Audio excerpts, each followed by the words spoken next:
All right, here we go on another evening drive home. An interesting topic. Welcome everybody to my channel, Berserker Gang 2019. Thanks for tuning in. If you're new to the channel, it would really help out the channel if you click the subscribe button down below and ring the bell. That way, click all notifications. That way you won't miss out on any of my future content. Now, let's get right to the point today. It's pretty hot. Open the window a little bit until we get on the Autobahn. Yeah, lights out. That's going to happen very soon. Fear of the dark. That has been the topic of discussion all day. Now, a lot of people I know have already been experiencing some kind of power grid issue where they've actually had power outages for very short periods of time, of course, but this can and get worse, and this most likely will get worse as the energy crisis, we have to put that in air quotes because it's artificial. We all know that. It's been artificially generated to produce this kind of problem. And, yeah, so lights out, fear of the dark. What does that mean? A lot of people are worried that there won't have any electricity because of the gas shortage. They won't have any energy or gas to heat their homes this winter, and that in turn will lead to a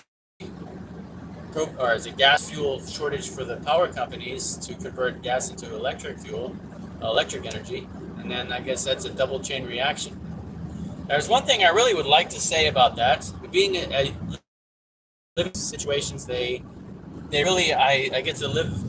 What am I saying? Getting to? I'm experiencing what I'm trying to say because I'm real close to the source of the problem here. Actually living right in the center of it, actually, I believe. But to make it quick, I really have no words left for the politicians that are doing this to the people of Europe, the people of Germany, the rest of Europe, and the people of the rest of the world, because it's all going to boil down to the same effect. I don't know how to express this. So here's the deal. You have Europe. So Germany, basically, part of Europe. Germany has a contract with Russia for gas.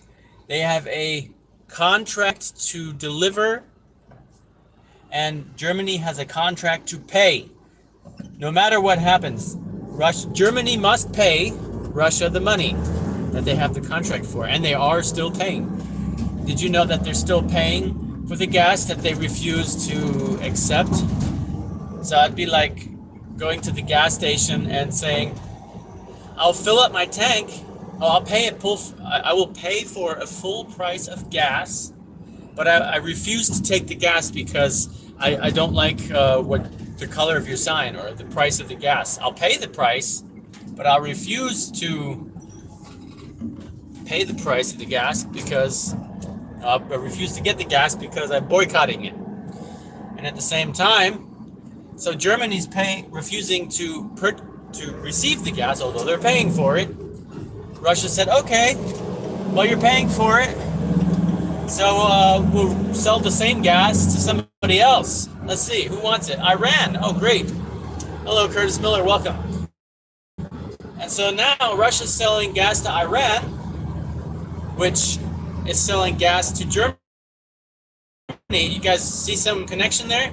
So now Germany is wanting to buy gas from Iran that's from Russia that they've already paid for and are paying for again with higher prices from Iran, which is a country that's been it's a terribly war disrupted country since the beginning of time. I mean, it's just I don't see how it makes it much better to purchase it from that part of the world than it does from Russia. But anyway, what do I know? I'm just a person. I'm not a politician. I have no clue about the high complex decisions politicians have to make every day. Good afternoon, Michelle the Great. You guys can write comments. I'll read all your comments when I get to my destination. I kind of have to focus. I can glare over real quick to see what's going on, but I can't read. If it's a big comment or a longer sentence, I really have to pay attention to the traffic. So yeah, that's basically what's happening. So Germany's boycotting the gas because of the sanctions, but they're still paying for it. They're still paying for it. The German people don't know that. They're like, oh yeah, we're just gonna not have any gas now. That sucks. If most people would wake up and see that the fact is that they're still paying for the gas, they're just not gonna get it. And when they get gas, it's not gonna be cheap because they're gonna be paying for it threefold. So there's a big loop of destruction there that nobody's willing to actually open up and talk about. That really is a thing or two to have mentioned here to the general public. I mean, it's been on my mind all day. So lights out, fear of the dark. Everybody is worried lately about here in Europe.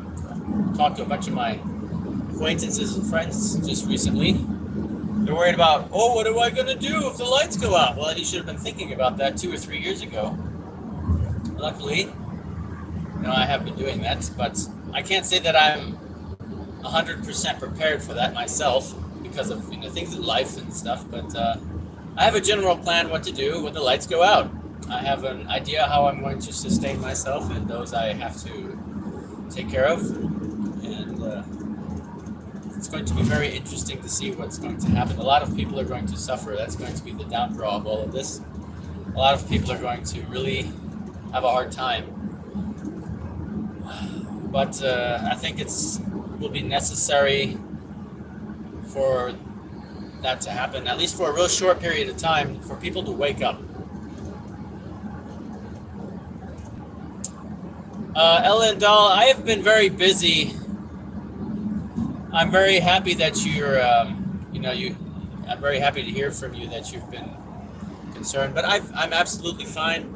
I just life has been running me down lately. I feel like everything has just become one big burnout machine. Everything that just around me. Everybody wants my money, and it seems that the more I work, the less I have. So I'm doing something wrong. I must be definitely doing something wrong. So I haven't had very much time for YouTube at all. So that's why one of the reasons that I enjoy doing these after work live chats on my way home. So I have some quality time here to say hello, to say what's on my mind, to say what's going on, and that you guys can still see I'm here and I'm still real busy in the background. And I can't. One other big reason I'm not doing a lot right now on my YouTube channels. I've got an enormous amount of blacksmith work that's booked. I'm booked up to December, probably now January, February, because the heat wave has made it very difficult for me to actually work in the forge. It's dangerous.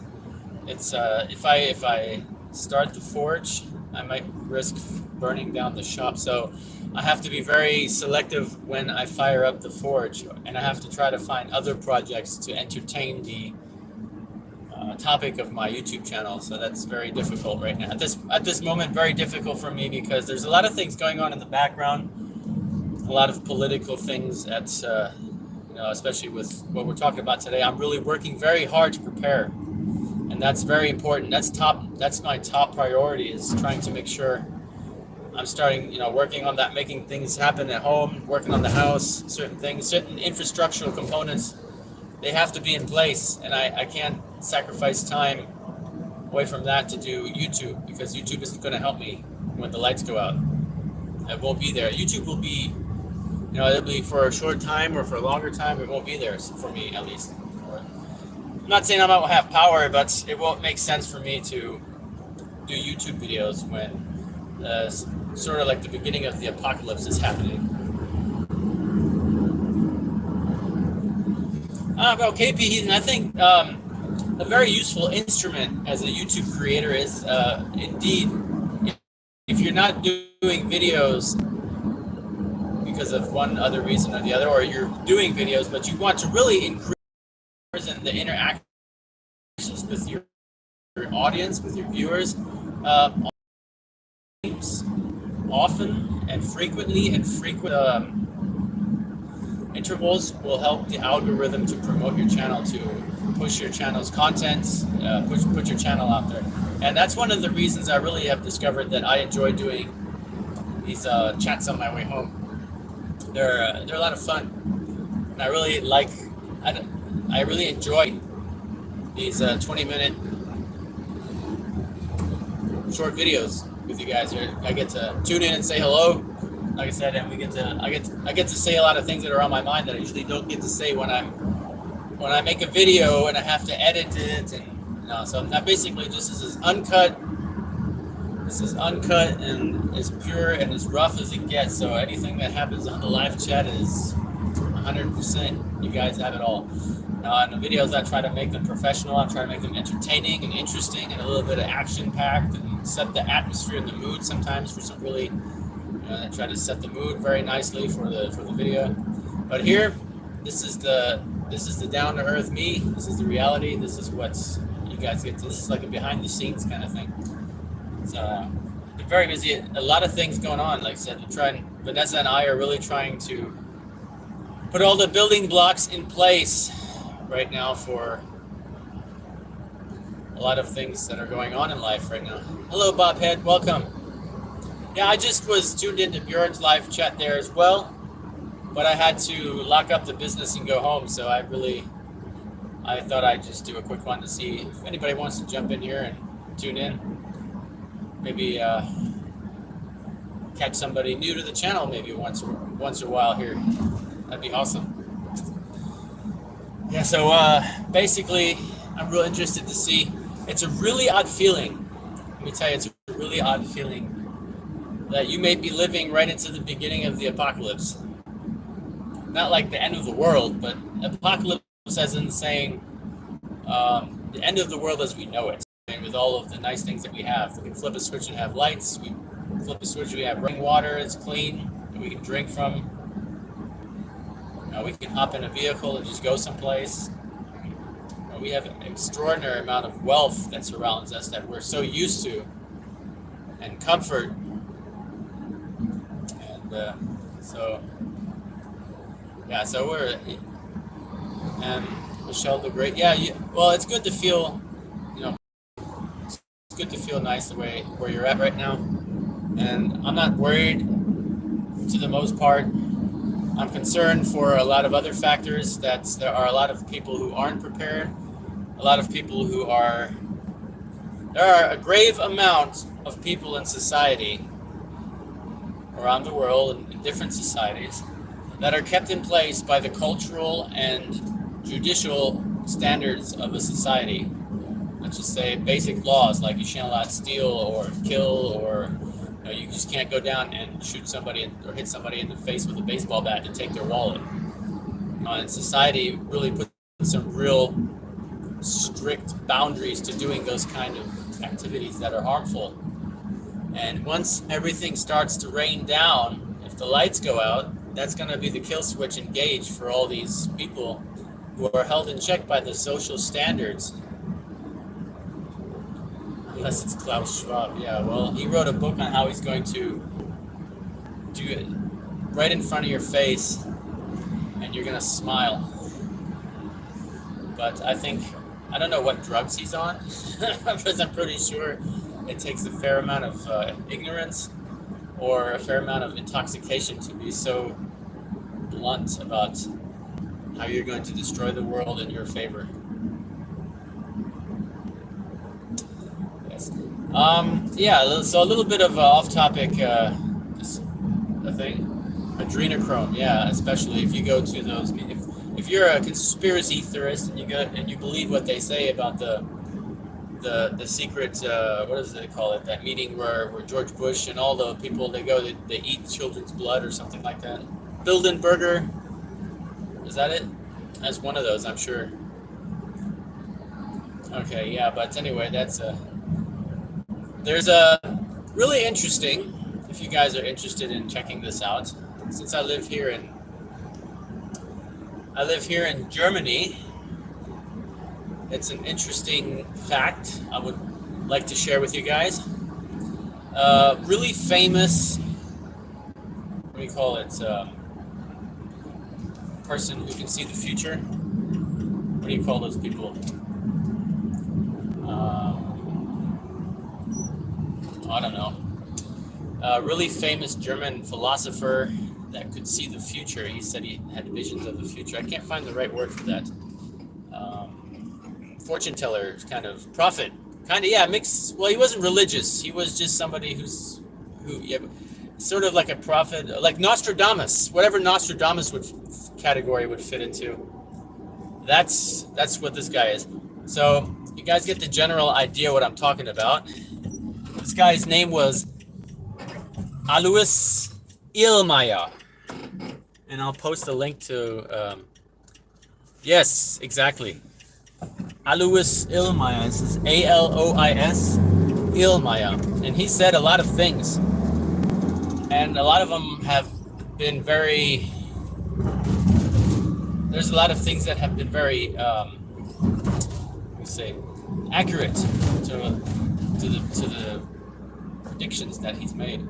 And one of the predictions was that the Third World War will be a war fought with sticks and stones, and that for 3 days there will be a cloud that will rain. There will be like a gas or a cloud raining from the sky that will kill everything it comes in contact with. But it will be east of the Rhine River. Everything's going to be doomed. Everything on the left side of the Rhine River should be okay. And if you think about it geologically and do some of the math and just look at it, if you're looking at that, it looks more like it could have you could possibly identify that as being some kind of nuclear attack on the East German part of Europe, there towards Berlin, or down towards Poland, possibly even. So, yeah, really interesting. Really interesting, I must say. So Alois Illmayer, he was an interesting character. He's also someone who could find water instead of using dowsing rods. He could walk with his hands and he could feel it in his fingers. That's the type of story about that guy. Just a real interesting, not that I really go after everything that he said, but it's just this interesting thought to see. Like a lot of things that Nostradamus said were very accurate, and a lot of it's due to interpretation as well. So that's just something interesting to have looked at. And if you believe in the universe, and the universe being an all sentient, that we're all part of the universe and we can all tap into the information. And then you just have to keep an open mind that there are several different possibilities of the universe existing in different ways. It's very possible that some people have that connection to a source of information out there to have them able to reach out into the future or into a different dimension or whatever it may be, and they get these little premonitions or hints, and they have these skills. A lot of very intelligent people from our historical records state that they don't know how come they're able to do certain things. They just know it, and it just came one day, and it felt like it came from an eternal source of knowledge. That was very interesting. So yeah, I'm about to head up the hill here, and then I have to grab some materials. What I'm going to do today is I'm going to actually go exploring the swamp a little bit that I used to hang out as a kid in down in my town. We have a really remote viewing. Yes, that's something like that, I guess you could say. I'm going to go to the Viking camp and get some iron rods. I'm going to go get my backpack, my adventure backpack out of the basement, and the magnet maybe, and throw that in the backpack. I have a really big 400-pound neodymium magnet. Well, that weigh 400 pounds. It says it picks up 400 kilograms. Excuse me. I'm gonna go pick that in the backpack and take a quick walk in the bog. Oh wow, Bob, that sounds like it's real hot. And I'm hungry. Couldn't imagine that. How terrible that would be. Yeah, so that's a little side story to what I'm doing today. I'm researching a lot about bog iron. Since I have iron ore, I have what's called Rasenerz. It's like iron ore that you can get out of the sandstone at the Viking camp. and I'm collecting it up. Every day I work on the Viking camp, I collect up some of it and put it aside for an iron smelt experiment. And then I also would like to do a quick experiment. I would like to take a trip down to the local bog. We have a real bog, like a real swamp, like you would see in horror movies, like the Swamp Thing, like basically. I mean, if you think of a swamp from... Okay, lost me there for a second. We're going through the forest, so this connection's a little bit tricky. So you have to walk through there with 2 sticks to be very careful you don't sink. The only thing keeping you out from sinking is the roots of all of the birch trees that have intertwined with each other to form like a kind of a blanket with the grass that's grown there. So it's been very dry lately, which is good for me if I'm going to be exploring the bog. So what I'm going to do is go and get a iron rod that I can use to poke around. And then I'm going to go and try to find a piece of bog iron, actually, and see if I can actually find some. If I can find some bog iron, and then I'm going to go collect up a bunch of it, so I can have some of that.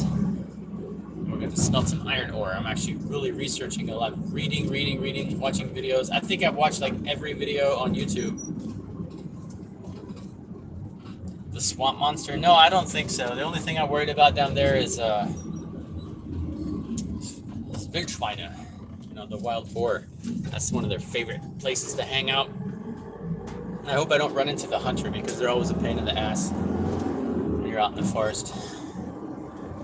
Some of them think the whole world belongs to them, or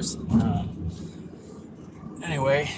I'm really tempted to just go home and get the metal detector. There's one of my fields here that I really love going to is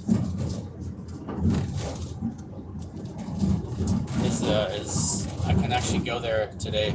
It's the only time of the year. But I don't know. I have things on my mind that I have to do, and then I just have to go do them. Bobhead, you said you're camping today. That's pretty cool. I was actually contemplating on staying the night at the Viking camp today because I have all my furs in my bed still from the weekend, and I'm really nervous about the mouse coming and paying me a visit. The mouse is not my friend, I must say. The mouse, every time it comes to pay me a visit, I have a problem. The swamp troll. Yes, Nick. I don't think we have any swamp trolls, but we have, what we do have is a bunch of people that are like pigs. They dump a lot of trash into the swamp. So I don't know. Yes. Okay. Driving up this road here now.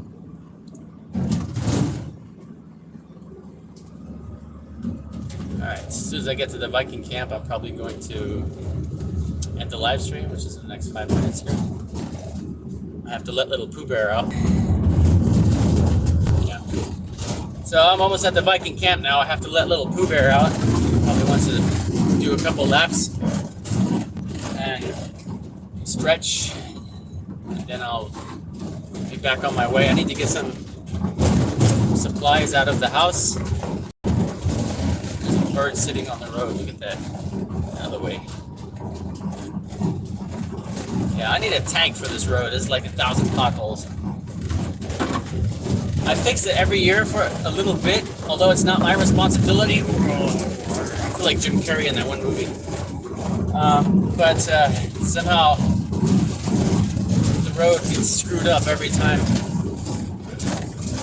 Every year, so the rain does something to it, I guess. Who knows? Okay. Alrighty, right. I am now at the Viking camp. I have arrived. Alright. Yeah, so a little bit concerned about the... I can turn the car off, and I guess open the door. We get some fresh air in here. I'm a little bit concerned about the energy crisis. Oh, hello, Glenn Jacobson. Welcome. I just parked the van. I've now arrived at the Viking camp. Just give another couple minutes here, chit-chat with everybody, and then I'm going to probably get going. It's looking like it might actually rain tonight, which will be good.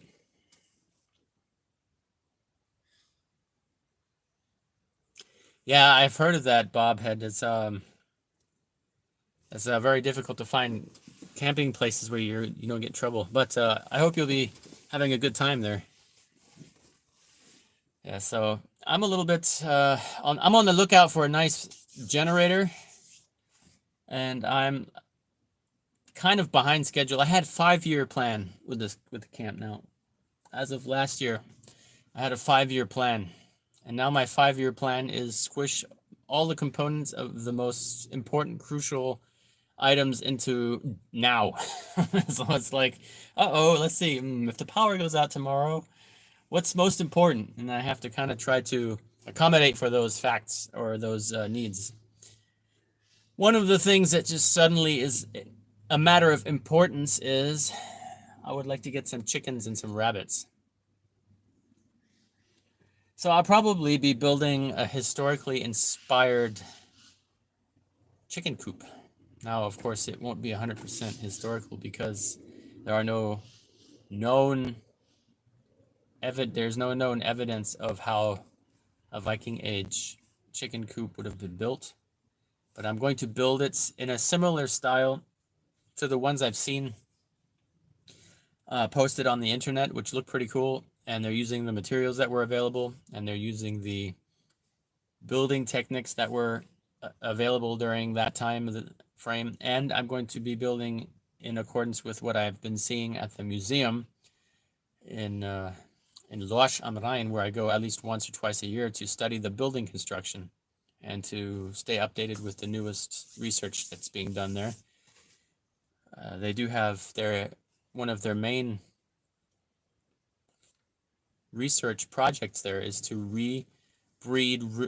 breed ox and cattle back as far as they can to the original species by looking for the best. They have several places in Germany where they breed these cattle, and they take the best specimen that's closest to the historical ox or cattle, and they breed those, hoping to, with the recessive gene, hopefully to recreate the original species as close as possible for that historical time frame around 1000 AD, which is really cool. And they have animals, other chickens as well. They have buildings there that integrate different types of farming techniques and farming styles, which that's one of the reasons I visit there every year, is to obtain some knowledge about certain things that I'm interested in at the time. It's always about the projects that I'm doing at the time. That's why I visit certain areas, because you can't remember everything, even if you write it down or make pictures. That information is going to not be as valuable to you unless you're able to process that information at the time. So really, that's when I was building, before I built the blacksmith shop. Good day, Adian. Welcome. Before I built the blacksmith shop, I went and had a good look at all of the historical buildings again at the museum, and I went to Hedeby at the beginning of when did I go? It was the end of last year. We went in January, maybe, I think it was, or even in this. I'm not sure when we was up there last. So that's I was up there on my birthday, but I've already built this off of what I've seen and what I've interpreted. So I built the blacksmith shop with a touch of historical aspect. So from outside it looks historically in the picture, but of course I use screws, and I use non-historical, sawn boards. I used a tarp for the roof, but those are things that I had to incorporate in order for me to have a very sound and stable infrastructure of the building, so that I could quickly build it, and so that I could build it with the budget that I have in the time frame I have, and its end product be very efficient for a long-term use, and shelter during extreme weather. That was my other main concern. I wanted to put a big tarp on the roof. I wanted to be able to have a good roof over my head, in the worst type of weather conditions. So we've put it to the test actually just weeks ago, and I was very, very satisfied of the results. Yes. So the other thing with the chicken coop, I still have a bunch of my big wooden beams left from the build from the blacksmith shop. I have about 8 to 10 of those still left. And I'm thinking about 6 of them. I'll probably use all of them actually. So I don't know how I will incorporate them, but a whole bunch of them will be used here in the build for the chicken coop. I'm not sure if I want to put it right here next to my dog where he's buried, but I have plenty of room over there where I just dug up, and I have plenty of room over here in the forest. I don't want to use the forest. Yeah, the trees may fall. Yes, Bob, that's correct. Bog iron. It's just fascinating. I get to a point when I'm interested in something, it just captures my mind. I want to read everything there is. I want to watch all the bog iron videos there are on the internet. I want to read all the articles. I want to read very many really good articles and get some books and see all the pictures. And I'm just hungry for information when I have new interests. And what's really interesting is that I have iron here. I have Raseneisenerz, which is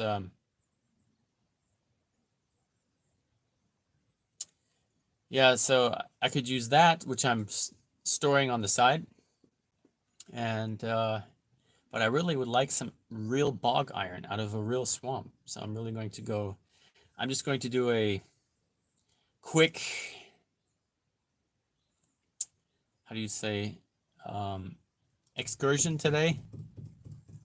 Oh, thank you, KP Heathen. Yes, a thumbs up always helps a video. It helps the YouTube algorithm suggest my YouTube channel to other people who may be interested in the topics that we are talking about. And so I'm really excited to see if I can find any bog iron, especially the fact I know that the place I want to go, the metal detector goes nuts in that place. And so I know it's either something from World War II and sunk to the bottom of the bog, or some real nice pieces of bog iron. Now, bog iron in itself isn't usually magnetic, and it isn't usually, doesn't usually have iron content in, say, in concentration. It's got particles of metallic alloys such as hematite and magnetite and iron in itself, and mixed within the impurities in bog iron also with phosphorus and some, was it manganese? And yeah, so those metals, those elements are all in the bog iron, and to refine it into iron, you actually have to get a whole bunch of bog iron, grind it up, and then run it through a foundry, like a kiln, to produce just a small amount of iron. So very interesting topic, and it's just been wrapping around my mind. Besides all of the apocalyptic thoughts that are going on, you know, my day-to-day business, I see it just alone in the price of fuel.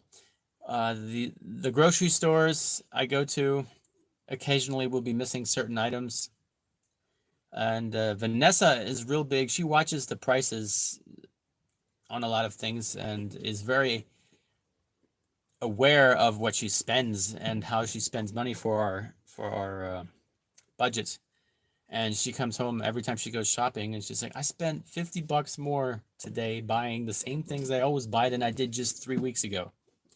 And that's very scary to hear, because I physically don't have the attention span to pay attention to most of that. But I do see a lot of price increases in items like bread, beer. Laughing, yes. Bread and beer went up in price. Oh no, it's the end of the world in Germany. Yeah, but no, it's like the normal everyday things. The people are starting to panic again. They're buying toilet paper like idiots because I always have to laugh. You know, here in Germany, it's the end of the world. People, what are they gonna buy? Toilet paper and wet wipes. I mean, what the hell are you gonna do? You're gonna eat that? If you have no food, you're not gonna poop, so you don't need toilet paper. You know, it's a really funny, real funny topic. Not that you shouldn't have some, you know, put aside, which is a good idea to have a couple of long-term emergency packages of it. You know, every time I go shopping, because it's like the cheap brand. I look at the price. The market brand is usually the best buy there at the market. It's the cheapest one, and I go in there for a couple of things. I get a couple of things extra, and there's always a couple of articles, items that I go in and I'm walking through and I always grab. If I'm in there for something small, I always grab a little thing of toilet paper. That's the value pack. Just grab some towels because I have a dog. He always, dogs do dog stuff, you know, and stuff like that. Prepper Nurse, yes, I do know that that's a good channel to watch. Sometimes I watch that. It's just one of the channels that doesn't always appeal to me on my YouTube feed. It doesn't show me. It's one of those channels you rediscover once in a while and go, wow, cool, this channel's pretty cool. And then you stay on that channel and then you get distracted with something else. That's a good channel to check out if you're interested in those type of things. In the EU, yes, there's a shortage of toilet paper, but I must say I don't believe that I have to worry about that. I'm more worried about the common things such as poultry and beef becoming extinct in Europe. That's what I'm worried about. That's why I want to at least have a handful of chickens, probably about a dozen, a couple of roosters, because I'm going to probably put to the test the stability of the camp itself. And having the chickens up here is a risky business because I'm not always here. That's one thing. Secondly, there's a lot of risk of wild animals. There's foxes. I have a lot of foxes up here. And I have Milan. It's like a Milan in English is like a buzzard, a type of bird of prey. There's a whole bunch of them here. They're real nice birds, but they would come get my chickens, I'm sure. So I really need to watch that. And then I have a Pooh Bear. No, I don't know how he's going to handle that. There's a bunch of, since he freaks out when he sees birds. We'll have to see. I'll have to convince him they're not birds. They can't fly, Boo. They just look like birds. Don't eat it. Yeah, so if just the eggs, if an average person my size can survive off of 3 eggs a day, I will not starve if I have 3 eggs. If I can eat 3 eggs on average a day, I will not starve. That's in calories, fats, and proteins to at least have something there, and then eat additional whatever I can find. So, and if I have a whole bunch of chickens, I can get through for a short period of time until I can find to balance out the diet. You need to be able to eat a bunch of other valuable things. You need to get vitamins, and there's a lot of things in nature you can get that from as well. Good day, Wire Dino. How are you?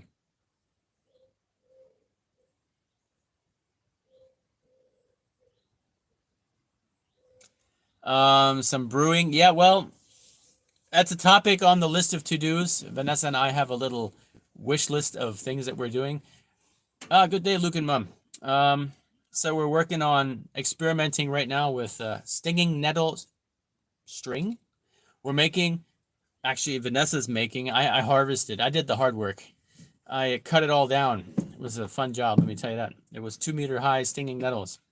Wasn't too bad. And so she stripped them of all the leaves, and now they're sitting in a tub of water. And we're going to try to make a nice rope out of it, and possibly even a bowstring to see if that's a really good material to make a bowstring out of. And it's just for a life experience test to see how that would work. Oh, did I miss something? Sotunar, I'd rather eat the rich than the bugs. Yes. I don't think eating bugs is going to be a very good. You have to figure if bugs, that is not even an option for. Here's the deal. When you're starving, your body is in starvation mode. That means it's starting to digest anything off of your body fat and off of your muscle mass that it can. And that means your stomach, the ability for your stomach to digest complex foods and amino acids as well. So if you are your body's in starvation mode and you begin to eat something that your body is not normally used to, you could actually suffer severe food poisoning and die. and especially bugs. If you're not eating bugs every day today, all the time now, your body's not going to know what to do with those type of,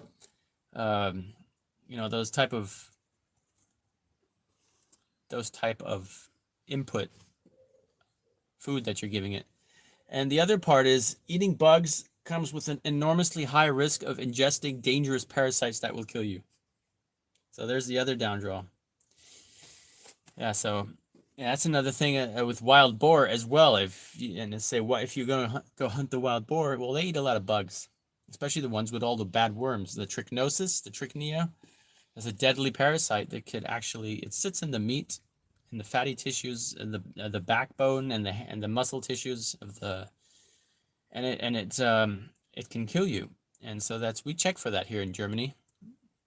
So if there'll be a apocalypse, I'd rather retain from eating the wild boar. If you have to absolutely eat any kind of wild animal, you have to make sure that you thoroughly cook it well, and you try to hunt an animal that hasn't lived too long in the wild. Like one of the smaller animals would be your best choice. One of the youngest animals with a fair amount of meat on it, of course. You don't want to shoot the little baby pig. There will be no reason of that.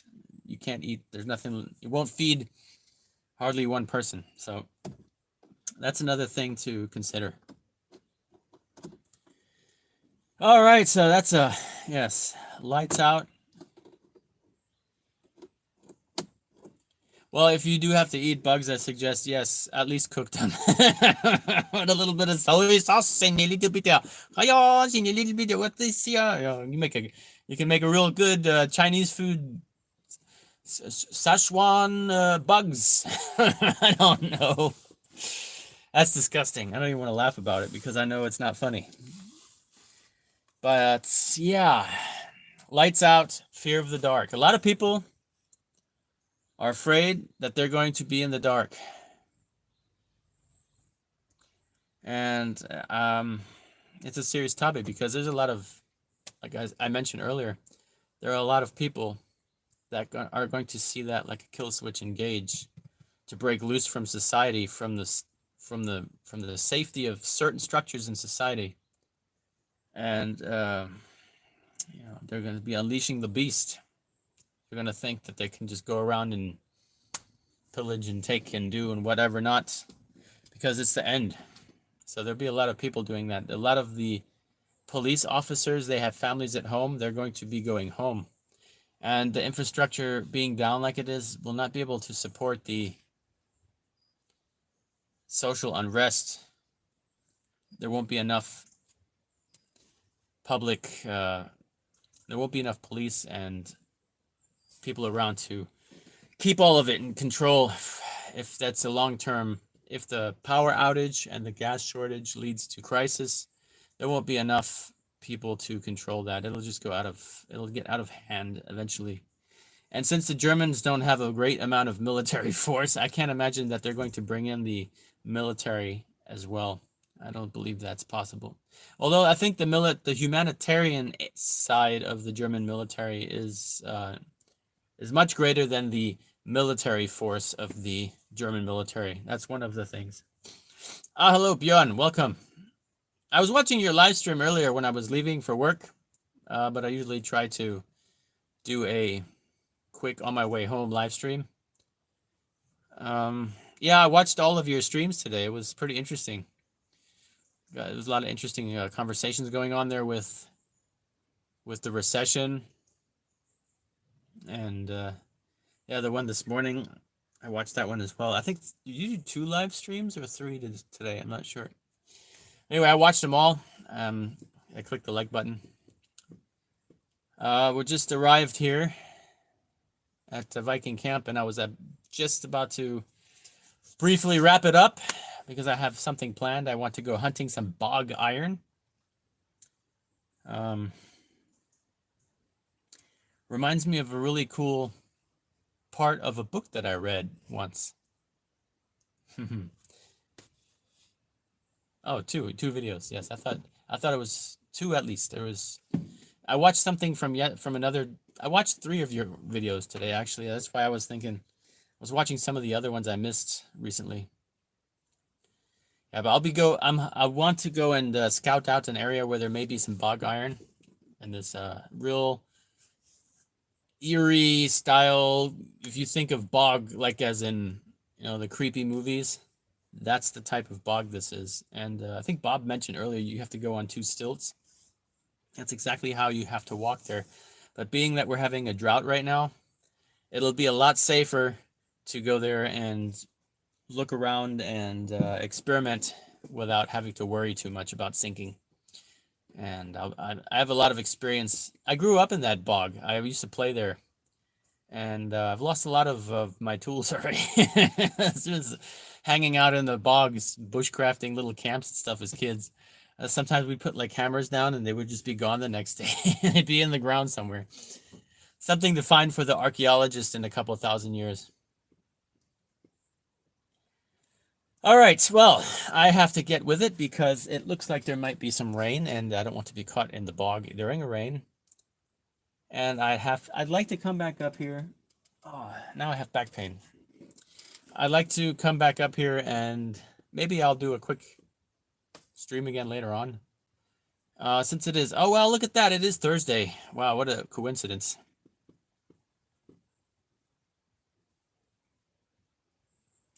Yeah, Bjorn, we were just talking about that. I believe that's absolutely correct. The last meatball in the store. Yes. I think then it'll probably be time everybody starts praying to the giant spaghetti monster and hope for help. Oh, man, I don't know. I just had to laugh at that joke. I think it's funny. Yes. Okay.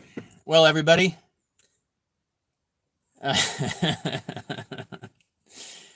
I would like to say thank you for tuning in.